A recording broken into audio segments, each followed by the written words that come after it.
역대하 1장. 다윗의 아들 솔로몬은 자기의 왕위를 튼튼히 굳혔다. 주 하나님께서 그와 함께 계시며 그를 크게 높여주셨다. 솔로몬은 온 이스라엘 곧 천부장과 백부장과 재판관들과 온 이스라엘의 지도자들과 각 가문의 족장들을 불렀다. 솔로몬은 온 회중을 데리고 기브온에 있는 산당으로 갔는데 거기에는 하나님의 회막 곧 주님의 종 모세가 광야에서 만든 회막이 있었다. 그러나 하나님의 궤는 다윗이 일찍이 예루살렘에 궤를 모실 장막을 치고 기랏 여아림에서 그리로 올려다 두었다. 다만 훌의 손자요 우리의 아들인 부살렐이 만든 노제단은 기본에 있는 주님의 성막 앞에 있었다. 그래서 솔로몬은 회중과 함께 그리로 나아간 것이다. 솔로몬은 거기 주님 앞 곧 회막 앞에 있는 노제단으로 올라가 번제물 1000마리를 바쳤다. 그날 밤 하나님께서 솔로몬에게 나타나셔서 내가 너에게 무엇을 주기를 바라느냐 나에게 구하여라 하고 말씀하셨다. 솔로몬이 하나님께 여쭈었다. 주님께서 나의 아버지 다윗에게 큰 은혜를 베푸셨고 또한 나로 하여금 아버지의 뒤를 이어 왕이 되게 하셨습니다. 주 하나님, 이제 나의 아버지 다윗에게 하신 말씀을 그대로 이루어 주십시오. 주님께서 나를 땅의 티끌같이 많은 백성의 왕으로 삼으셨으니 이제 지혜와 지식을 나에게 주셔서 이 백성을 인도하게 하여 주십시오. 이렇게 많은 주님의 백성을 누가 다스릴 수 있겠습니까? 하나님께서 솔로몬에게 말씀하셨다. 너의 소원이 그것이구나. 부와 재물과 영화를 달라고 하지 않고 너를 미워하는 자들의 목숨을 달라고 하지도 않고 오래 살도록 해달라고 하지도 않고 오직 내가 너를 왕으로 삼아 맡긴 내 백성을 다스릴 지혜와 지식을 달라고 하니 내가 지혜와 지식을 너에게 줄 뿐만 아니라 부와 재물과 영화도 주겠다. 이런 왕은 내 앞에도 없었고 내 뒤에도 다시 없을 것이다. 그런 다음에 솔로몬은 기브온 산당에 있는 회막에서 떠나 예루살렘으로 돌아와서 이스라엘을 다스렸다. 솔로몬이 병거와 기병을 모으니 병거가 1400대, 기병이 12,000명에 이르렀다. 솔로몬은 그들을 병거 주둔성과 왕이 있는 예루살렘에다가 나누어 배치하였다. 왕의 덕분에 예루살렘에는 은과 금이 돌처럼 흔하였고 백향목은 세펠라 평원지대의 뽕나무만큼이나 많았다. 솔로몬은 말들을 이집트와 구해에서 수입하였는데 왕실 묘약상들을 시켜 구해에서 사들였다. 병거도 이집트에서 사들였는데 값은 병거 한 대에 은 600세겔이고 말 한 필에 150세겔이었다. 그렇게 들여와서 그것을 헷 쪽의 모든 왕과 시리아 왕들에게 되팔기도 하였다. 역대하 2장. 솔로몬은 주님의 이름을 받들어 모실 성전과 자기의 궁전을 짓기로 작정하였다. 그래서 솔로몬은 짐꾼 7만 명, 산에서 돌을 떠낼 사람 8만 명, 그들을 감독할 사람 3,600명을 뽑았다. 솔로몬은 또 두로의 히람 왕에게 사람을 보내서 다음과 같이 부탁을 하였다. 내 선친 다윗이 친히 거처할 궁을 지을 때에 임금님께서 백향목을 보내주신 것처럼 내게도 그렇게 해주시기를 바랍니다. 이제 나는 주 나의 하나님의 이름을 모실 성전을 지어 바치고 그분 앞에서 향기로운 향을 사르며 늘 빵을 차려 놓으며 안식일과 초하루와 주 우리의 하나님께서 정하여 주신 절기마다 아침 저녁으로 번제물을 바치려고 합니다. 이것은 이스라엘이 언제까지나 지켜야 할 일입니다. 우리의 하나님은 모든 신들보다 크신 분이시므로 내가 지을 성전도 커야 합니다. 하늘도 하늘 위에 하늘마저도 그분을 모시기에 좁을 터인데 누가 하나님을 모실 성전을 지을 수 있겠습니까? 하물며 내가 무엇이기에 그분께 성전을 지어드릴 수 있겠습니까?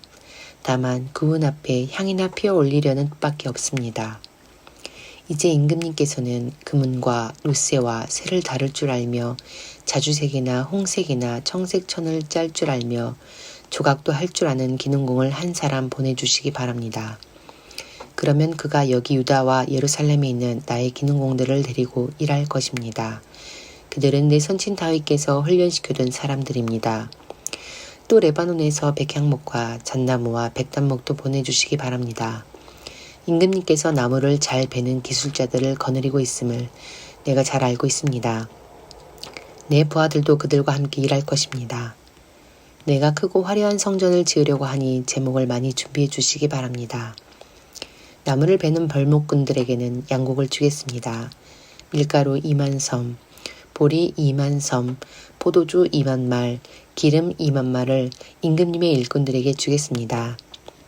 두로의 히람 왕이 솔로몬에게 회신을 보냈다. 주님께서 그 백성을 사랑하셔서 그들을 왕으로 세우시고 그들을 다스리게 하셨습니다. 히람의 글은 다음과 같이 이어졌다. 하늘과 땅을 만드신 주 이스라엘의 하나님께서는 찬양을 받으실 분입니다. 그분은 다윗 왕에게 명철과 총명을 고루 갖춘 슬기로운 아들을 주셔서 주님께 성전을 지어 바치게 하시고 자신의 왕국을 위하여 궁전을 짓게 하셨습니다. 이제 총명을 갖춘 기능공 한 사람을 보내드리겠습니다. 이런 일의 전문가인 후람이라는 사람입니다. 이 사람은 단에 사는 여자 가운데 한 여자가 낳은 아들입니다. 그의 아버지는 두로 사람입니다. 이 사람은 금은과 노쇠와 새와 보석과 나무를 다룰 줄 알며 자주색과 청색 못이와 홍색천을 짤 줄 알며 모든 조각을 잘 합니다. 어떠한 것을 부탁받더라도 모든 모양을 다 만들어낼 수 있는 사람이니 왕의 기능공들과 내 상전이시며 임금님의 선왕이신 다윗의 기능공들과 함께 일을 하게 하십시오. 임금님께서 말씀하신 밀과 보리와 기름과 포도주는 내 일꾼들에게 보내주십시오. 우리가 레바논에서 임금님께 필요할 만큼 나무를 베어 뗏목으로 엮어서 바다로 밖까지 띄워보낼 터이니 그 뗏목을 예루살렘까지 운반하는 것은 임금님께서 하십시오. 솔로몬의 아버지 다윗이 전에 이스라엘 땅에 살던 이방인의 인구를 조사한 일이 있었는데 솔로몬이 다시 조사해보니 그 수가 모두 15만 3,600명이었다. 그 가운데서 7만 명은 짐꾼으로 뽑고 8만 명은 산에서 돌을 떠내게 하였다. 그리고 3,600명을 뽑아서 백성이 하는 일을 감독하게 하였다. 역대하 3장. 솔로몬은 예루살렘 모리아산에 주님의 성전을 짓기 시작하였다. 그곳은 주님께서 그의 아버지 다윗에게 나타나셨던 곳이다. 본래는 여부스 사람 오르난의 타작마당으로 쓰던 곳인데 다윗이 그곳을 성전터로 잡아놓았다. 성전을 짓기 시작한 때는 솔로몬이 왕위에 오른 지 4년째 되는 해 둘째 달 초이틀이었다. 솔로몬이 짓는 하나님의 성전 규모는 다음과 같다. 옛날에 쓰던 자로 성전의 길이가 60자, 너비가 20자이다. 성전 앞 현관은 길이가 성전 너비와 같이 20자이고 높이는 120자인데 현관 안벽은 순금으로 입혔다. 솔로몬은 또 본당 안벽에 잣나무 판자를 내고 순금을 입히고 그 위에 종려나무 가지와 사슬 모양을 새겼다. 그는 보석으로 성전을 꾸며서 화려하게 하였는데 그 금은 바로 와임에서 들여온 금이다. 그는 성전 안에 들보와 문지방과 벽과 문짝에 금박을 입히고 벽에는 그룹들을 아로 새겼다. 그는 또 지성소를 지었다. 그 길이는 성전의 너비와 같이 20자이고 너비도 20자이다. 600달란트 순금 금박을 내부에 입혔다. 못의 무기만 하여도 금 50세겔이 나갔다. 다락에 있는 방들도 금으로 입혔다. 그는 지성소 안에 2개의 그룹 형상을 만들어 놓고 금으로 입혔다. 2 그룹이 날개를 편 길이를 서로 연결시키면 20자이다. 첫째 그룹의 한쪽 날개 길이는 5자인데 그 끝이 성전 벽에 닿았고 다른 쪽 날개 역시 그 길이가 5자인데 그것은 다른 그룹의 날개에 닿았다. 둘째 그룹의 한쪽 날개 길이 역시 5자인데 그 끝이 성전 끝에 닿고 다른 쪽 날개 역시 그 길이가 5자인데 그것은 첫 번째 그룹의 날개에 닿았다. 이 그룹들이 날개를 편 길이를 서로 연결시키면 20자이다. 그룹들은 성전 본관 쪽을 바라보고 서 있었다. 그는 또 청색 실과 자주색 실과 홍색 실과 가는 배로 휘장을 짜고 그 위에 그룹들의 모양을 수로 놓았다. 성전 앞에는 높이 35자짜리 기둥들을 세우고 그것들의 꼭대기에는 5자 높이의 기둥머리를 얹었다. 그는 또 먹거리 모양의 사슬을 만들어서 2 기둥머리에 두르고 석류 모양 100개를 만들어서 그 사슬에 달았다. 이렇게 그는 성전 본관 앞에 2 기둥을 세웠는데 하나는 오른쪽에 다른 하나는 왼쪽에 세웠다. 오른쪽에 세운 것은 야긴이라 부르고 왼쪽에 세운 것은 보아스라고 불렀다. 로마서 5장.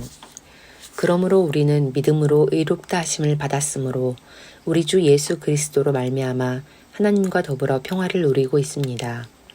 우리는 또한 그리스도로 말미암아 지금 서 있는 이 은혜의 자리에 믿음으로 나아오게 되었으며 하나님의 영광에 이르게 될 소망을 품고 자랑을 합니다. 그뿐만 아니라 우리는 환난을 자랑합니다. 우리가 알기로 환난은 인내력을 낳고 인내력은 단련된 인격을 낳고 단련된 인격은 희망을 낳는 줄을 알고 있기 때문입니다. 이 희망은 우리를 실망시키지 않습니다. 하나님께서 우리에게 주신 성령을 통하여 그의 사랑을 우리 마음속에 부어주셨기 때문입니다. 우리가 아직 약할 때 그리스도께서는 제때 경건하지 않은 사람을 위하여 죽으셨습니다.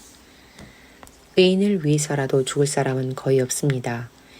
더욱이 선한 사람을 위해서라도 감히 죽을 사람은 드뭅니다. 그러나 우리가 아직 죄인이었을 때에 그리스도께서 우리를 위하여 죽으셨습니다. 이리하여 하나님께서는 우리들에 대한 자기의 사랑을 실증하셨습니다.